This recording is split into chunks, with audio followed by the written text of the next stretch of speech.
121 of all time since last June 22nd. Yes, that's right. We are 121 shows of live streaming and talk about reinventing, right, Dave? Talk about what? They say the first 121 are the hardest. Well, the first 120 are the hardest, and after that, it's all, it's all downhill. Peaches and cream. We just got a hello from our associate producer, Judy Hertzfeld, who's in Clifton, New Jersey, not far from Judy. you. Judy, I know Judy. Yeah, we run into each other at Teddy's Pizza, Jerusalem Pizza, in Main Avenue. Yes. Oh, that's cool. Now, for some reason, you have frozen on me. I don't know why, but your voice is still coming through, but your picture is frozen. Can you hear me? I can hear you. And I can see you. All right. Well, hopefully it'll bounce back. So today, Judy says, love the jersey and cap. Today is New York Islander Day. And we have, for all of our Ranger fans who know that I'm a gigantic Ranger fan, today, every team has got to get its day. I'm sorry. That's the way it is. Every team's got to get its day. Today is New York. But welcome to the Four Corners Project studio here in Beit Shemesh, Israel. We have with us a special guest, great guest, who is the longest running bass player in the history of Shlock Rock, and that would be Dave Hirsch. Dave, welcome to the studio. Hey, Lenny, thank you so much. It's great to be here. Now, well, I'm not here. I'm here. Well, your picture is kind of good. Judy, can you see that picture out there? And we have a great greetings from Chicago. Chicago's coming in and saying hello. That's my kind of town. Chicago is. Now the question is, I don't think you should go out and come back in because who knows what will happen. But so we're just going to stare at your pretty face. But let's do a little bit of. First thing is, let's tell you this. Everybody out there, if you're watching from Facebook, give us a thumbs up. Leave a comment. If you're watching from YouTube, either on Shlock Rock or the Four Corners channel, hit like and subscribe. Leave a comment. And if you're watching on Twitter, at Lenny Solomon, retweet. And if you're watching on LinkedIn, this is our second show on LinkedIn. We got approved. We are going to 8 channels at the same time. It's unbelievable. It's unbelievable. So, Dave, your voice is fine. Your picture's frozen, but your voice is fine. That's what it says. Am I frozen in one of those weird expressions, or does it look okay? Well, it's kind of like a nice expression. It's like one of those, It's a nice expression. Thank you, Lenny. So, anyway, let's get right to business. We are going to be schmoozing with Dave Hirsch. Now, Dave Hirsch is part of, as I always say, Shlock Rock 2.0, because the way it worked out was we had the original 6. Mark Skyer was the original bass player. He moved to Milwaukee. He became a doctor, moved to Milwaukee. Now, Dave then joins the band, and it is 1992. Because, Dave, you were on the cover, as you watch the show, you were on the cover of Shlock Rock We're Coming Back. So you had joined the band early 92. Is that correct? That sounds about right. Yeah, Lenny. It was that spring. As a matter of, yes. And I remember, first thing is we had some great times together. Some absolutely great times together. I think that I remember us going to Denver, one of your early shows. That was either my first or second gig with you guys. It was unbelievable. Yes, it was unbelievable. It was. Yeah, go ahead. Sorry. No, Denver was beautiful. The concert was wonderful. The community out there welcomed us. It was really, really a great experience. And remember.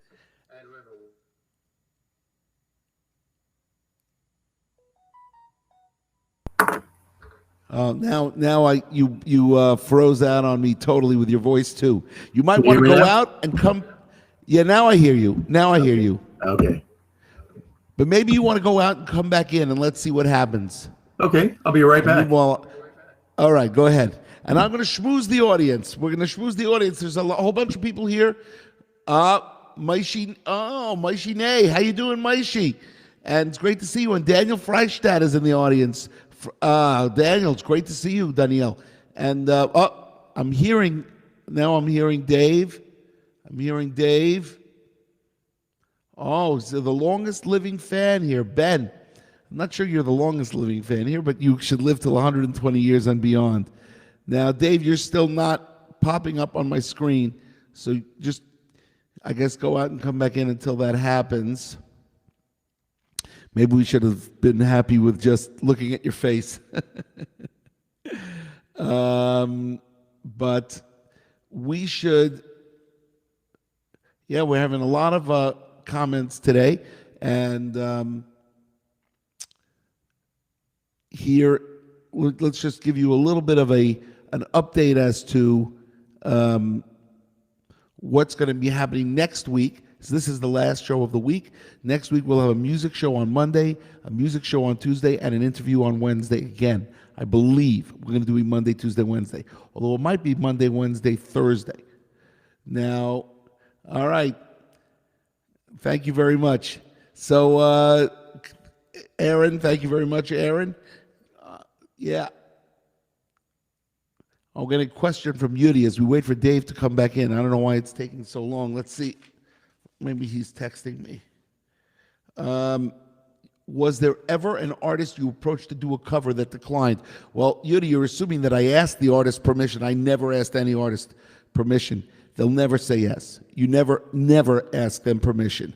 The only people that do are Weird Al Yankovic, because Weird Al Yankovic has got a name, amongst the entire world. But if you're a Jewish parody artist, oh, it's Arla. Yeah, sure. So, yeah, if you're a Jewish parody artist, you don't ask permission. You do it. You pay royalties, but you don't ask permission because you're flying under the radar. Nobody really hears you except for the Jewish audience, except if you somehow can cross over into the mainstream world. Okay, so Daniel Freistadt likes the Almost on Broadway album the best. I think they're all great. I'm working now on 2 albums, the album number 40 and album number 42. What happened to album number 41? 41 will be done next year, but I'm doing 40 and 42 at the same time. Don't ask. One is a Hebrew album, one is an English album. They're both original. And, that's what's going on there. So next week we're going to have an interview, and we're going to have 2 music programs. I believe Monday. It could be Monday, Wednesday, Thursday again. I don't know. I'll let you guys know. Monday night will be a show for sure. Okay, so we are waiting for Dave to come back into the studio, and that was obviously a mistake, having him go off and coming back in. Let's see. Okay. Doesn't seem to be joining me. So, I'll just tell you that it's been an interesting year as we wait for Dave to join me. It's been a very interesting year because I heard you, Dave, but you didn't pop up. I heard you, but you're not popping up. Anyway, let's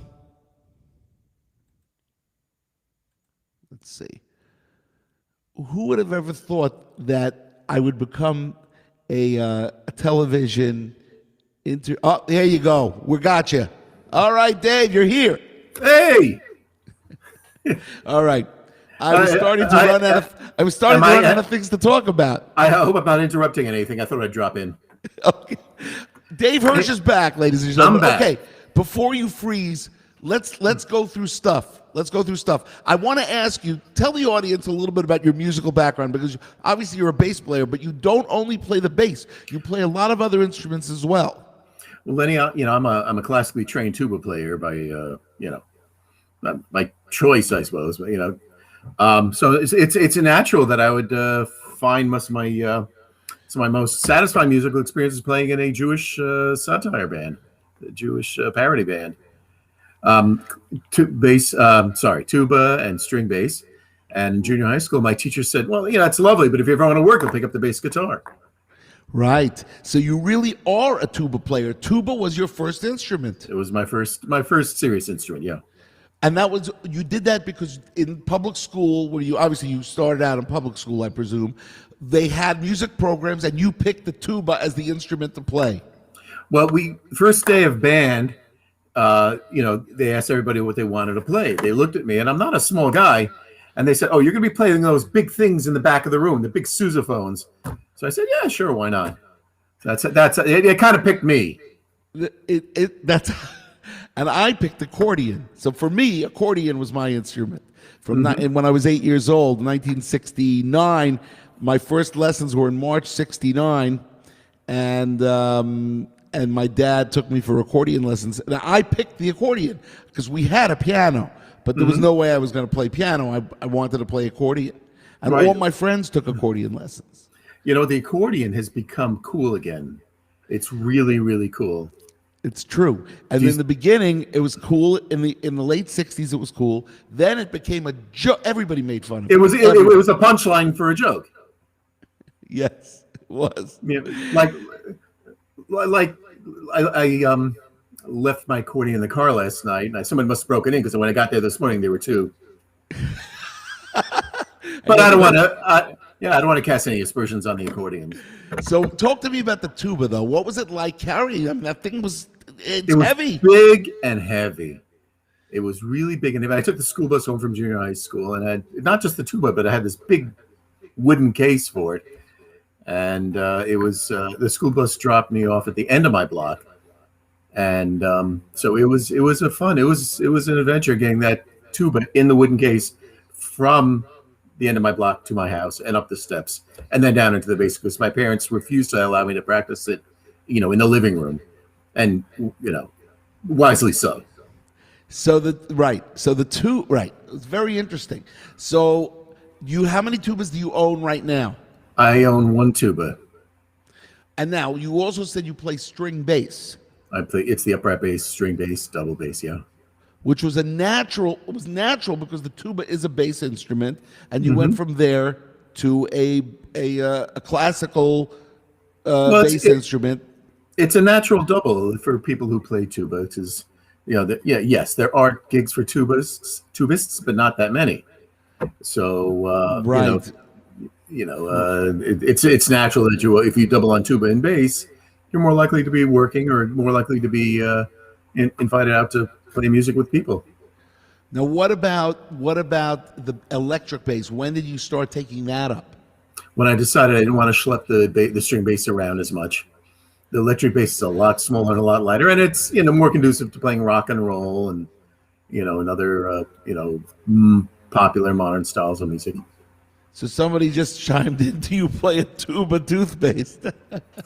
No, but I get together with a few of my friends and we play a tuba 4. See what I did there? You like that? Yeah? Yes, that was very good. So okay, so the electric bass you picked up when you didn't want to schlep around heavy equipment, and also it was conducive to rock and roll. You could now play with a band. You could play with rock bands. You could play with wedding bands, club dates, whatever you wanted to play. Every instrument has its place. I'm thinking of that Woody Allen movie where he played cello.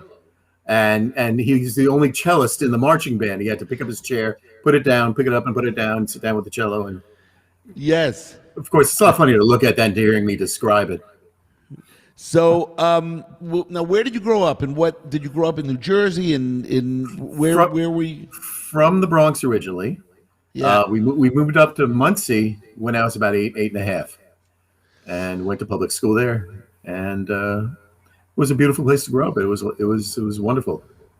And you joined Shlock Rock in '92, but before that, you were involved with musical bands as well. Oh yeah, I mean, aside from music in school and in college, I played rock and roll bands most of my life, and jazz bands. I played in a big band workshop for a number of years in Midtown, which my brother Jordan Hirsch, who I'm sure many people know, introduced me to. Right.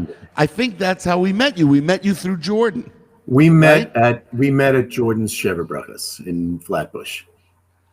Oh. Yeah, right. Gosh. And Jordan said, Jordan said, "Hey, there's someone here I want you to meet." And there you were. That is really unbelievable. And then you ended up joining the band.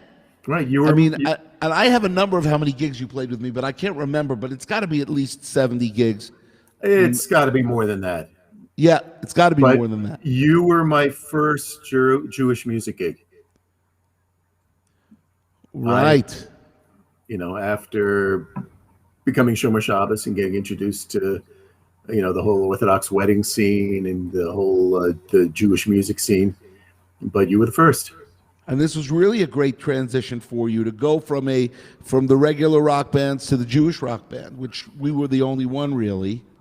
Yeah, and it made it a lot easier for me to transition.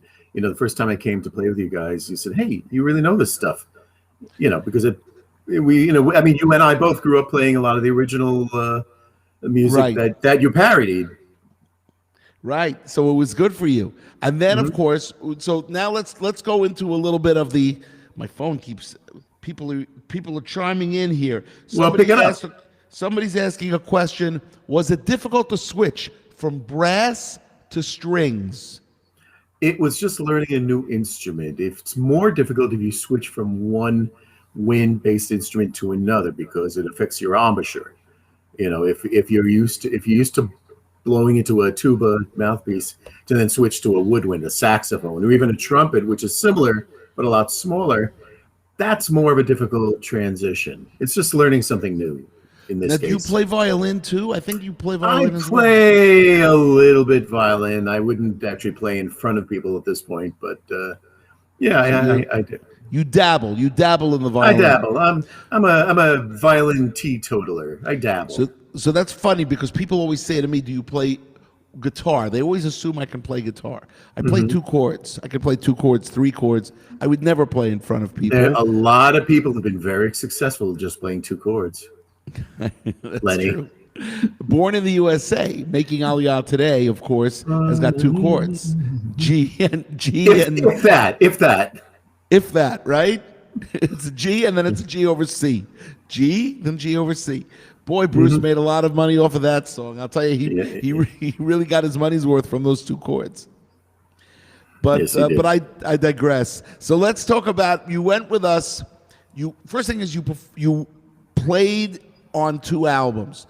You played on Woodschlock back in 1995, correct? You played bass on Woodschlock. I'm almost sure you did. Yes, I did.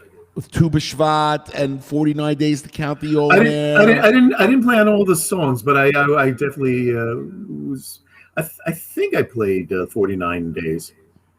I think you played all the songs. We didn't have another bass player on that album. I don't believe.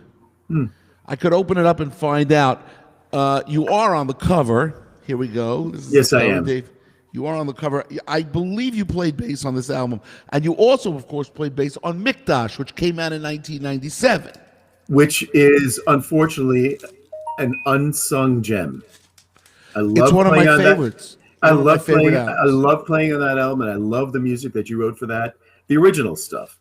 Yes. Well, the whole album was an original album. Mm-hmm. But here it is, bass guitar, Dave Hirsch. So Woodschlock, you played all 9 tracks. There were 9 tracks on here, I think. Let me see. Actually, there were 12 tracks, but 2 of them did not have bass because one was a Tom Lehrer song where I just played piano and sang, and the other one was an a cappella song. So there were 10 songs that you played on, and we had a great time. We had a great time in the studio. We had a great time rehearsing in Mike Roth's basement for that album. Yes, well, that was for Mikdash. Mikdash was just such a great album, and that was when I was making Aliyah, and it was released in '97. I had made Aliyah in July '96. So this album, I think we recorded it after I had made Aliyah, and released it. But I don't remember. I didn't remember whether it was right before or right after. But we had a lot of stylizations. There were a lot of great original stylizations. Like we had a song Kilek Achtov, which was a stylization of The Who. Was that fun practicing and playing and rehearsing? It was. Not to belabor it, not to belabor perhaps the obvious, but it should be obvious to more people. if people are not familiar with the Mikdash album, go out. I don't know where it's on. I don't know where you can buy All you it. got to do is go to shlockrock.com. You can download the album for $8. Right. Any album for $8, and it's so worth it. It's such a fun listen. Okay, It's you such have a a fun vested you have a vested interest. I can tell you as an impartial observer, it's an awesome album, and it's worth it. It's really worth it. Yeah. Thank God. Thank God. We've had some great musical experiences. And we also went on the road together a lot. We did a lot of traveling in the car together, going to Boston and Virginia. I think, did you went to Virginia with us? I'm think. sure. Yeah. Reasonably sure. I was in Virginia. We went to Boston. We played in Marblehead. These are places we drove. We drove out to Pennsylvania a number of times. I can't even remember which cities we were in. And fly. We've flown all over the country, and to Europe. And you didn't fly me there, but we did a gig together in Yerushalayim. We did. We did. I was married in June. I got married in June, and that. What year was this? Wait, I should know the year of my wedding. In '92. It was June of '92. I got married, so that Sukkot we were in Yerushalayim as a late honeymoon. And you said, hey, you said, hey, Dave, I'm out here in Jerusalem. You want to do a gig? And I said, yeah. So it was at a hotel. I don't remember which hotel. Must have been the Ramada Renaissance. I don't remember. But I got either I had my bass with me or I got a hold of one. And it was unbelievable. Playing with Lenny Solomon in Yerushalayim. I got to tell you, so you played in Yerushalayim. You also went to England with us. You played Wembley. You played the Wembley Conference Center with us. Well, people will ask sometimes, well, what you played? And I say, well, I played Wembley. I know. I wish you could see me because I'm like covering my mouth. I said I played Wembley, the Conference Center. I know because the Wembley Arena is 80,000 people or 100,000 people, not the arena, the soccer stadium. Then there's the arena, which is like 30,000, and then we closed off and we sold out the conference center, 1,500 people, but still, it was a fantastic show. You know what? It was 1,500 quality people. And it was a wonderful show. It really was. Right. So our Judy Hertzfeld, our associate producer, she is saying her best girlfriend says Mikdash is her favorite album, and she's also a big fan of your wife Esther. Big fan. Yeah. So she has good taste.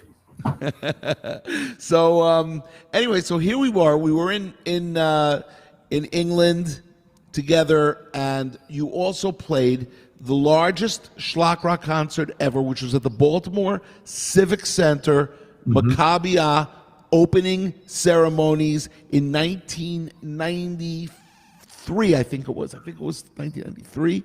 That sounds right. And there were like 24,000 people there, 15, I don't know, maybe it was 15,000 people, but it was unbelievable. It was one of those experiences when you speak to bands, when you hear in interviews, when bands that play like these major arenas, and they talk about the overwhelming, the waves of noise and the waves of energy that come to them, come to the stage from the crowd, and you don't really understand it until you experience. It's a funny thing because I once went to see Gloria Estefan and the Miami Sound Machine at Madison Square Garden, and it was an early show for her, right? And you could tell that she was like a deer in headlights. There were 18,000 people there, and the sound was so loud, and you could see that she was a little bit, disoriented, perhaps. Yeah, but it's. The truth of the matter is, when you play for 30 people or you play for 30,000 people, when you're playing for 30,000 people, you only see the first row. You don't see the whole crowd unless the lights are on, Right. Well, another thing they told us that night, and I've learned over the years, is when you're playing in a venue like that, focus on the people that you're playing with, as though you're playing in a nightclub or a studio. Right. Right. and obviously acknowledge the audience and interact with them, but be musically intimate with the people that you're playing with and do the best performance you can. Don't worry about the fact that there are perhaps tens of thousands of people out there. I Not that I've know. had that many opportunities, but No, but I will tell you that there are lots of times when we would play shows and I would look at the band, and really the only people I would interact with is the band, because we couldn't see anybody.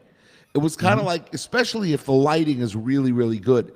If the lighting is really, really good, they see you, you don't see them. no.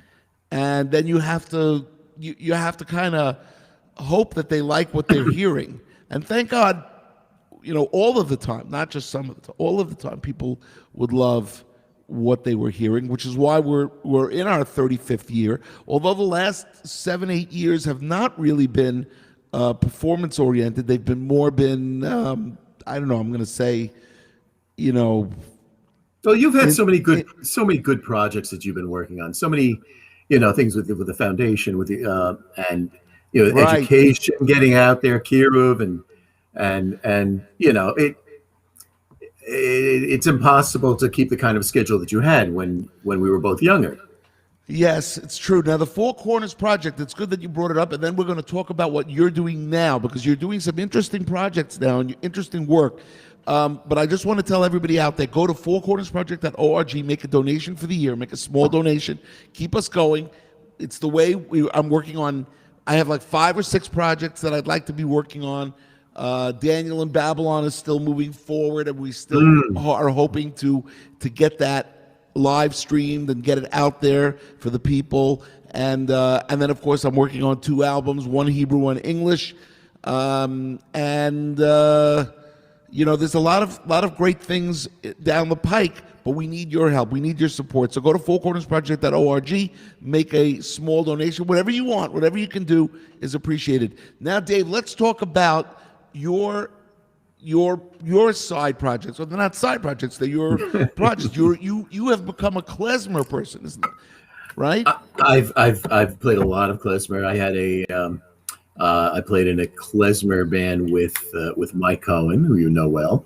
Yes. And my brother Jordan, who you know well, and a few other musicians who you might not know. Besides Septimus, obviously you know him. We haven't played. I haven't played with those in that band for a while, but they've introduced me to a lot of other klezmer musicians, and I've had an opportunity to really sink my teeth into that style of music and the whole Yiddish culture.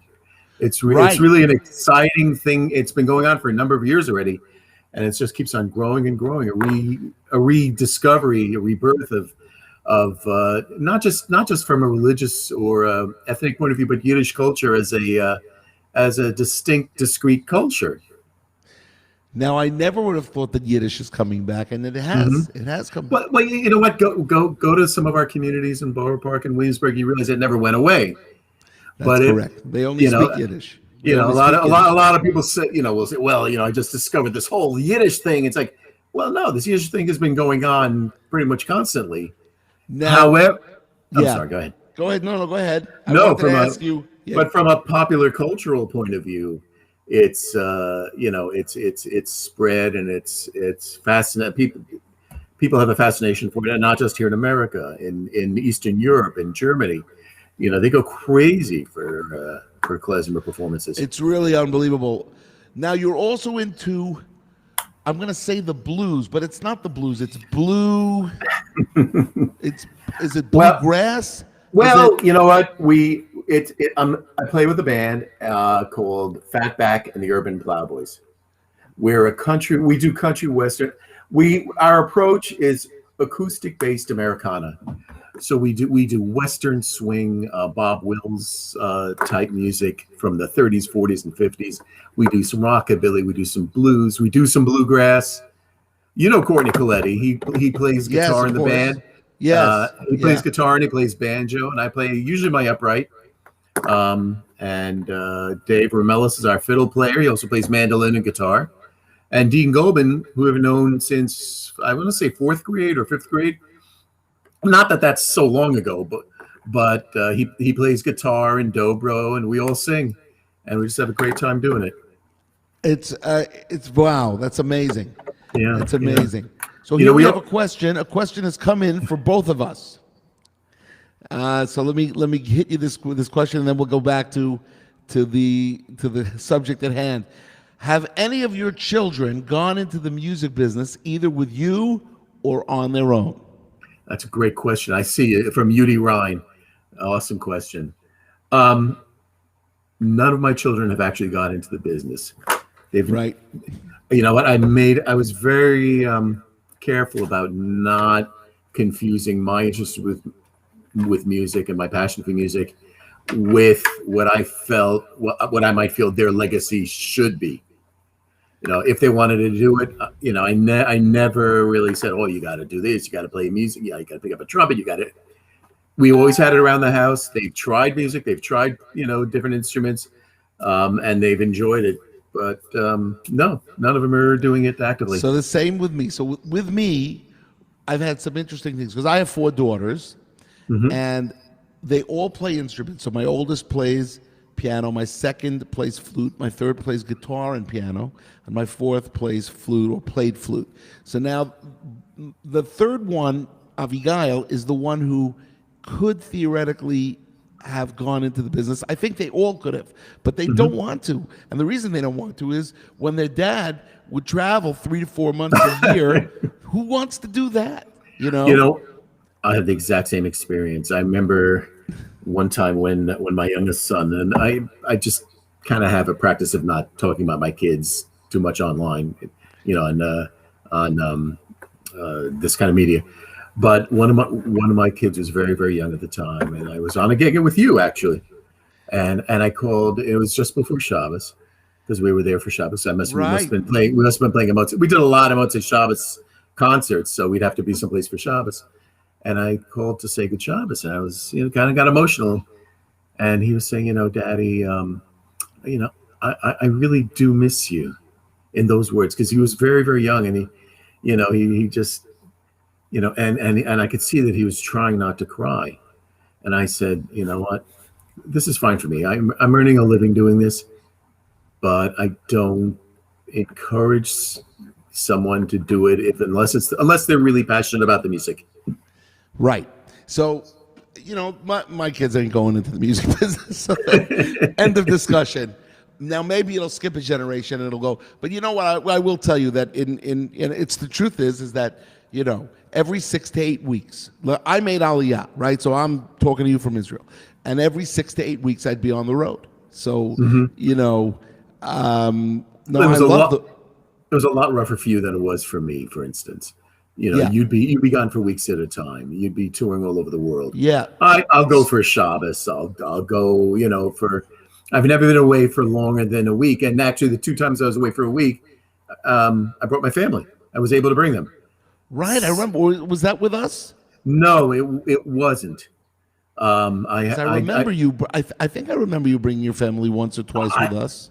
Oh, I'm sure. Yeah. I mean, for a Shabbos and a weekend, we went up when we did the concert in Marblehead, and we stayed there. And I think was that the same weekend that we also did a concert at a college. I'm trying to remember which college it was. No, I'm sorry. That was it. We did so many things. We did so many things. I just want you to know that. I just want to tell the audience out there. First thing is that we got some comments coming from our chat room.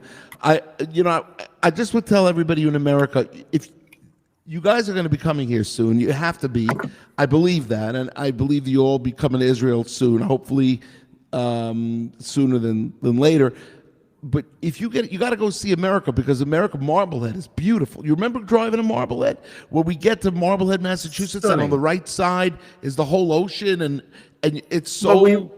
Driving through not Lynn, what's the town before Marblehead, and you're driving up the coast, and you see the rocky, beautiful, wild coastline, and you look to the left, you see stores and houses and shopping malls, you know, but still, but the sheer beauty. Was that Swampscott? Swamp's good. Swamp's Yeah. good for sure. Yeah, that was it. I mean, those were.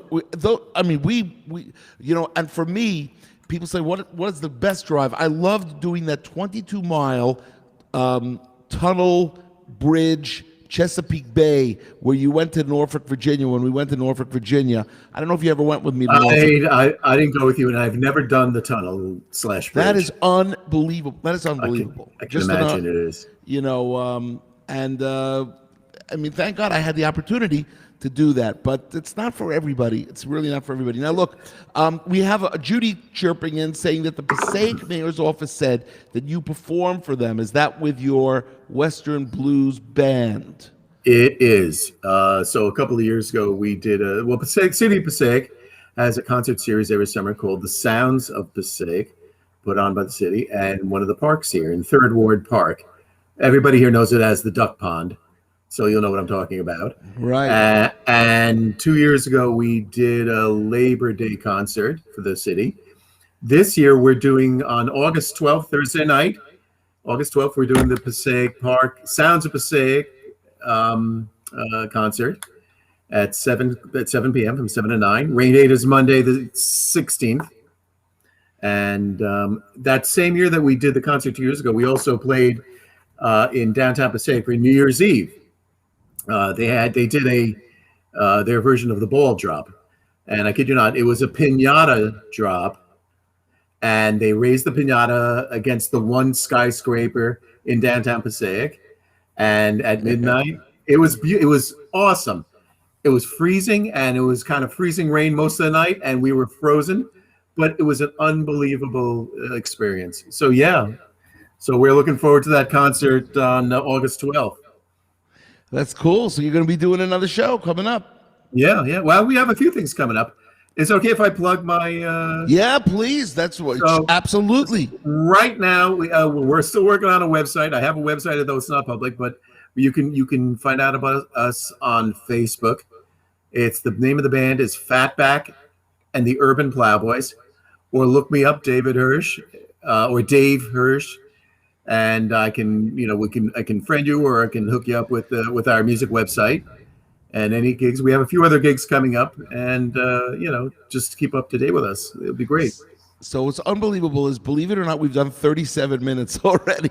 This thing, I always tell people before they come on, they say, Lenny, how are we going to do 30 minutes? And I say, you don't understand. This thing, you just fly. It just flies. Mm-hmm. Time goes like crazy. Now, I just want to tell everybody out there, I think first thing is, Dave, I want to thank you for coming on. It's been fabulous. Well, thank you, Lenny, for having me on. And when you called me last week, I was thinking, what am I going to talk about for the half an hour? I mean, 10 minutes, yeah, I'll be like twiddling my thumbs. But you know what? There was a lot to talk about. But you know what? You spurred on all these memories that I have, all the experiences, all the concerts, and the driving, and the traveling, and it made it real easy. Yeah. And the thing is, the world has changed now, and I'm thinking to myself, when is that gonna happen again? Are we gonna get back to what we used to know as normal? And I'm not sure, but at least we have the Lenny Solomon Live productions, and that I could keep playing music, and you have your thing, and we'll just keep going as whatever Hashem wants us to do. We got to keep doing it. That's right. Lenny, thank you for having me on. And thank you I just want to say one more thing. Playing with you and the guys, and I did get to play with the first generation of Shlock Rock musicians.